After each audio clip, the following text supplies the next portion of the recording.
Ja sam Kata dizalica, ja sam vaša ljubimica, mene voli staro mlado, muškarci su moje stado. Da, dragi gledatelji, dobro ste vidjeli, toranjskom dizalicom u Segetu pored Trogira upravlja jedna žena. U današnjem miljokazu rušimo predrasude o muško-ženskim poslovima na gradilištu. Kate, diži!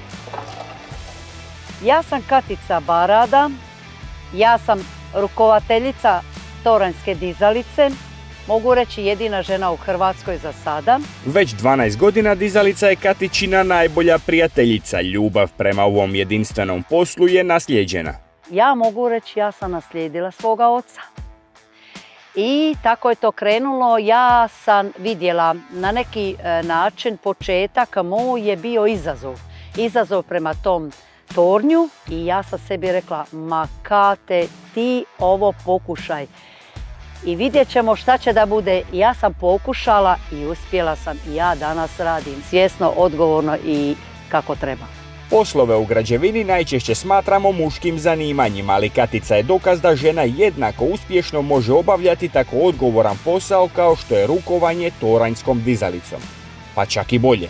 Moje mišljenje je da žena je i mirnija, i staloženija, i strpljivija i da baš zato može imati veliku prednost od muškaraca, dok su oni malo i nestrpljivi. Dizalica je visoka, negdje oko 30 i par metara. Više i ne gledam, neki me pitaju čak i koliko stepenica ja napravim dogore, pa ima tu i stepenica dosta. Tako da savladam ja to bez problema i meni je to kao korak kroz neke stepenice ovako. Za raditi ovaj posao morate pobijediti brojne strahove. M svakodnevno nosite težak teret ljudima poviše glava, M radite na visini, M radite u skučenom prostoru. Kabina kao kabina nije nešto naročito, ali sasvim dovoljno da u stvari ti se ne osjećaš skučen, nego si i čak i komodno, da možeš normalno funkcionirati.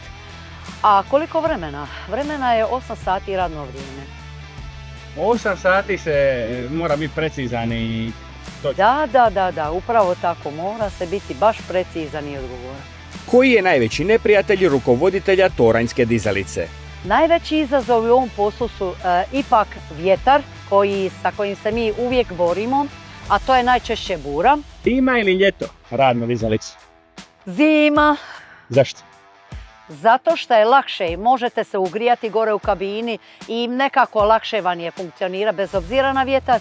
A ljeto, vjerujte mi, to je paka, to se disat gore ne može. Najljepše u poslu kad ja vidim da sam ja prisutna za neki objekat i da to radim i da se veselim tim radovima, da to sve uspješno kako treba prođe i da na kraju budemo svi sretni. Ej, ajde kopču, evo ti je tu, evo. Ajde zakači bilo koju oplatu, može, ajde. Ovo je više na neki način hodanje i više traži opreza, osvrtanje, paziti sve neke detalje i tako. Dok ti kad si u kabini onda imaš veći pregled, više si nekako fokusiran. A kako vam ide PlayStation kuće, ili igrate kasnije? Nisam na PlayStationu, ne.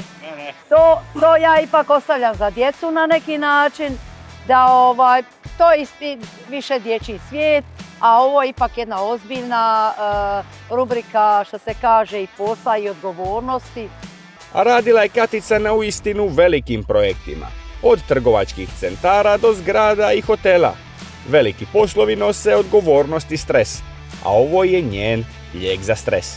Ja svoj stres liječim glazbom, jer glazba je nešto što te opušta, što se super osjećaš, što možeš razveseliti druge i oni se skupa raduju i tako nam bude super i veselo, opušteno. A kraj krajeva ja bi nerijetko u stvari rekla da se u stvari neće niko kući. Kad Kata nastupa, to je veselje samo tako. Ja sam Kata dizalica, ja sam vaša mezimica, mene voli grad i selo, kogod pije i crno i bijelo. U karijeri je objavila više od 10 autorskih pjesama. Sudjelovala je u gradnji više desetaka velikih objekata, majka je dvojice sinova. Žena majka kraljica, Barada, Katica. Poziv svim dragim damama možete biti uspješne, možete maknuti predrasude, što bi naši ljudi rekli, vjerujem u vas. Ja baš mislim da žena može pobijediti to i biti svoja i raditi ovaj posao svjesno i odgovorno.